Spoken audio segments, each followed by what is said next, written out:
کریمانہ اور ایک ہے اخلاق عظیمانہ.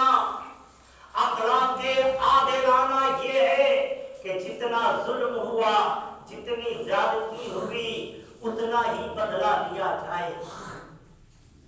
یا اخلاق عادلانہ حضرت موسیٰ علیہ السلام لے کر کے آئے تھے.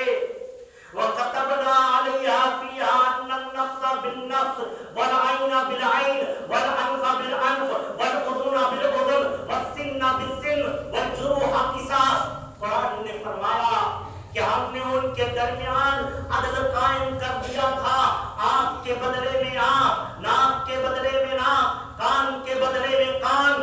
یعنی جتنا ظلم ہوگا اتنا ہی بدلہ لیا جائے گا. یہ حضرت موسیٰ علیہ السلام یا اخلاق عادلانہ لے کر کے آئے تھے. اس سے آگے بڑھے حضرت عیسیٰ علیہ السلام یا اخلاق کریمانہ لے کر کے آئے تھے کہ ایک گال میں کوئی تھپڑ مارے کہ لے بھائی دوسرا گال بھی لے، مارتا چلا جا، دوسرے بھی مارتا چلا جا.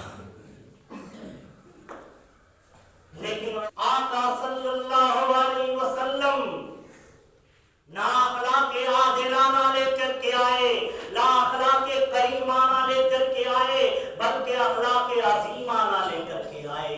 یا اخلاق عظیمانہ کیا ہے؟ قرآن کریم کی ایک جھلک دیکھتے ہیں تو قرآن کریم ہمیں بتاتا ہے. اعوذ باللہ من الشیطان الرجیم، بسم اللہ الرحمن الرحیم. نون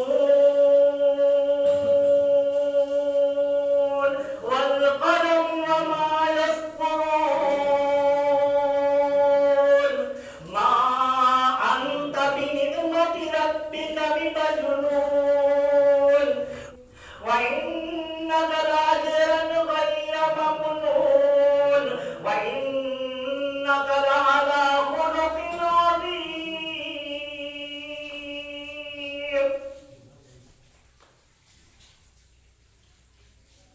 عظمتوں والے رب نے فرمایا میں نون کی قسم کھاتا ہوں اور قلم کی قسم کھاتا ہوں. نون والقلم وما يسطرون، قسم ہے نون کی اور قسم ہے لکھنے والے فرشتوں کی. الہ العالمین تو قلم کی قسم کھا رہا ہے. اللہ رب العزت فرماتا ہے ہم نے قلم کی تخلیق فرمائی، ہم نے دنیا کو پیدا فرمایا. کن کہتا گیا، دنیا وجود میں آتی گئی. کن کا آسمانوں کو وسعتیں مل گئی، کن کا زمینوں کو وسعتیں مل گئی، کن کا ستارے جگمگانے لگے، کن کا سورج دہکنے لگا، کن کا چاند کو چاندنی مل گئی، کن کا پہاڑوں کو استقامت مل گیا، کن کا آگ کو حرارت مل گئی، کن کا پانی کو برودت مل گئی، کن کا سنا کو لطافتیں مل گئی، کن کا سرسر کو شوخیاں مل گئی. اللہ رب العزت کن کہتا گیا کائنات کا وجود ہوتا گیا، کائنات بنتا گیا. لیکن اللہ رب العزت نے چند چیزوں کو کن کہہ کر کے نہیں بنایا بلکہ اپنے دستے قدرت سے بنایا. اس میں ایک قلم ہے. قلم کو اللہ تبارک و تعالی نے اپنے ہاتھ سے بنایا، اپنے دستے قدرت سے بنایا. فرمایا لکھ. قلم لکھنا شروع کیا اور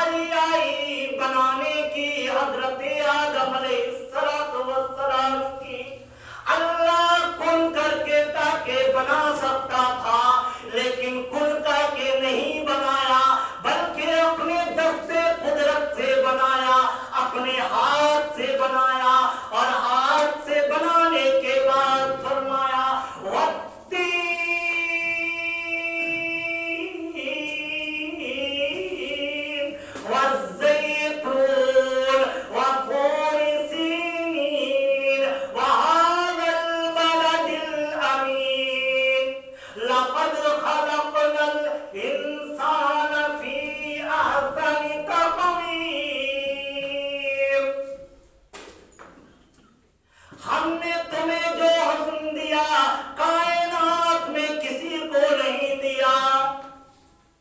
بعض مفسرین نے فرمایا کہ یہاں انسان مطلق ہے، اور بعض مفسرین نے فرمایا یہاں انسان سے مراد رسول اللہ صلی اللہ علیہ وسلم کی ذات اقدس نے ایک قلم کو فرمایا، حکم دیا کہ لکھ۔ قلم لکھنا شروع کیا، کائنات کے سارے واقعات، کائنات کی ساری ہسٹری لکھ چکا۔ یہ کب ہوا؟ کائنات کے بننے سے 50,000 سال پہلے، 50,000 سال پہلے۔ پھر کائنات کے بننے سے 1,000 سال پہلے اللہ رب العزت نے اپنی آواز میں سورہ یاسین کی تلاوت فرمائی۔ یاسین والقرآن الحکیم انک لمن المرسلین۔ میرے محبوب 1,000 سال پہلے اللہ رب العزت نے فرمایا میرے محبوب میں نے آپ کو بھیجا ہے، یعنی بھیجنے والے ہم ہیں، کوئی اور نہیں۔ 1,000 سال پہلے کہا میرے محبوب ہم نے آپ کو بھیجا ہے۔ غلام محمد قادیانی، یہ تو سیالکوٹ کا ڈی سی، اسے منتخب کیا تھا ملعون کو کہ تم نبوت کا دعویٰ کرو، اور ابھی ہندوستان میں ایک حنیف نام کر کے شخص ہے جس نے نبوت کا دعویٰ کیا، مہدی کا دعویٰ کر رہا ہے اور بہت سارے لوگوں کو گمراہ کر رہا ہے۔ اللہ تبارک و تعالی نے فرمایا میرے محبوب ہم نے آپ کو بھیجا ہے۔ بھیجنے کے بعد قسم اٹھایا، قدم کی قسم اٹھایا اور فرمایا ہم نے آپ کو خلق عظیم دے کر کے بھیجا، اخلاق عظیم دے کر کے بھیجا۔ وَإِنَّكَ لَعَلَىٰ خُلُقٍ عَظِيمٍ۔ ہم نے آپ کو اخلاق عظیمانہ دے کر کے بھیجا۔ یہ اخلاق عظیمانہ کیا ہے اس کو ذرا سمجھیے۔ رسول اللہ صلی اللہ علیہ وسلم کو ہجرت کا حکم ہوتا ہے۔ آقا صلی اللہ علیہ وسلم کعبۃ اللہ پہنچتے ہیں، کعبہ کا طواف کرتے ہیں۔ عثمان کعبۃ اللہ کا دربان، اسے فرمایا عثمان چابی دے، میرا دل کر رہا ہے میں کعبے کے اندر جاؤں اور 2 رکعت نماز پڑھوں۔ عثمان نے کہا مجھے سرداروں کا حکم ہے، مکہ کے لیڈروں کا حکم ہے کہ تیرے لیے کعبہ کا دروازہ نہ کھولا جائے۔ رسول اللہ صلی اللہ علیہ وسلم نے فرمایا عثمان اس وقت کو یاد کر جب تو اس جگہ ہوگا جہاں پر آج میں ہوں، اور میں اس جگہ ہوں گا جہاں پر تو ہے، بتا اس وقت تیرا کیا معاملہ ہوگا۔ لیکن کفر نے عقل میں اندھیری کے پردے چھا دیے تھے۔ فرمانے لگا ایسے خواب تو دنیا دیکھتی رہتی ہے، ایسے خواب تو دنیا دیکھتی رہتی ہے۔ رسول اللہ صلی اللہ علیہ وسلم ہجرت کر کے مدینہ چلے گئے۔ ابھی زیادہ دن نہیں گزرا تھا، چند سال گزرے تھے کہ مکہ فتح ہو گیا، اور رسول اللہ صلی اللہ علیہ وسلم مکے کے اندر آتے ہیں، کعبہ کا دروازہ کھولتے ہیں، اندر پہنچتے ہیں۔ اندر جانے کے بعد مورتیوں پہ کعبۃ اللہ کو صاف کرتے ہیں، کعبہ کو دھوتے ہیں، پانی بہاتے ہیں، اور باہر تمام مجرموں کے سر جھکے ہوئے ہیں کہ اب کیا بنے گا۔ سارے مجرمین اپنے جرم کو یاد کر رہے ہیں کہ اب کیا ہوگا۔ نبی محترم کعبہ سے نکلیں گے، تلواریں لشپش کر رہی ہیں، ایک آرڈر ہوگا، ہماری گردنیں کٹ جائیں گی کہ ایک بیت کعبۃ اللہ کا دروازہ کھلتا ہے، 14ویں کا چاند نظر آتا ہے، 14ویں کا چاند۔ قاسم العلم والخیرات مولانا قاسم نانوتوی رحمۃ اللہ علیہ فرماتے ہیں کیا سب سے پہلے مشیت کے انوار سے، سب سے پہلے مشیت کے انوار سے نقش محمد بنایا گیا، پھر اسی نقش سے لے کے تابانیاں بزم کون مکہ کو سجایا گیا۔ 14ویں کا چاند نظر آیا، گردنیں جھکی ہوئی ہیں، مجرمین پریشان ہیں، نہ جانے کیا آرڈر ہوگا کہ ایک بیگ آقا صلی اللہ علیہ وسلم فرماتے ہیں مکے کے سرداروں، میرے خاندان کے لوگوں، میرے قبیلے کے لوگوں، آج میں تم سے پوچھوں گا بھی نہیں، بلکہ میں وہی کہوں گا جو میرے بھائی یوسف نے اپنے بھائیوں سے کہا تھا، لا تثریب علیکم اليوم، یعنی آج آپ کے اوپر ملامت بھی نہیں کیا جائے گا، پوچھا بھی نہیں جائے گا، پوچھا بھی نہیں جائے گا۔ اور اخلاق عظیمانہ کیا ہے؟